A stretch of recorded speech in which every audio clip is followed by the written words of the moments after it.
Good morning friends. आज आपण बघूया कांद्याची पातीची भाजी. प्रथम एक कांद्याची पातीची जुडी बारीक चिरून घ्या. चिरून झालेली आहे.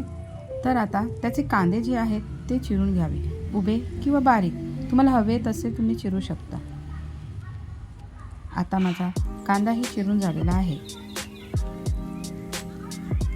तर भाजीला लागणारे 2 मिरच्या त्या चिरून घ्या बारीक. कांद्याची भाजी स्वच्छ धुवून घ्या. त्याच्यात बारीक माती असते, त्याच्यामुळे स्वच्छ धुवून घ्यावी. आता फोडणीसाठी लागणारे 4 पाकळी लसूण घ्या. त्याच्यासोबत अद्रक ठेचून घ्या. आता कढई तापत ठेवा. कढई तापलेली आहे. त्याच्यात 2 चमचे तेल टाका. फोडणीला टाका आलं लसूण, मग कढीपत्ते, मिरची, मग कांदा टाका. तो जरा कांदा तेलावरती परतून घ्या. थोडेसे हिंग,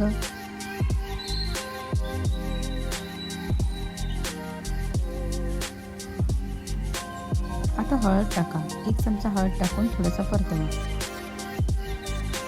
आता आपली धुतलेली कांद्याची पातीची भाजी त्याच्यात टाकून मंद आचेवरती शिजवून घ्या. अगदीच मैत्रिणींनो, कंटाळा आला असेल तर ही 10 मिनिटात होणारी झटपट कांद्याच्या पातीची भाजी आहे. आता तुम्ही त्या भाजीला 10 मिनिटासाठी वाफेवरती झाकण देऊन शिजू शकता. तुम्हाला मुगाची डाळ जर हवी असेल तर मुगाची डाळ तुम्ही टाकू शकता. मीठ चवीपुरत्या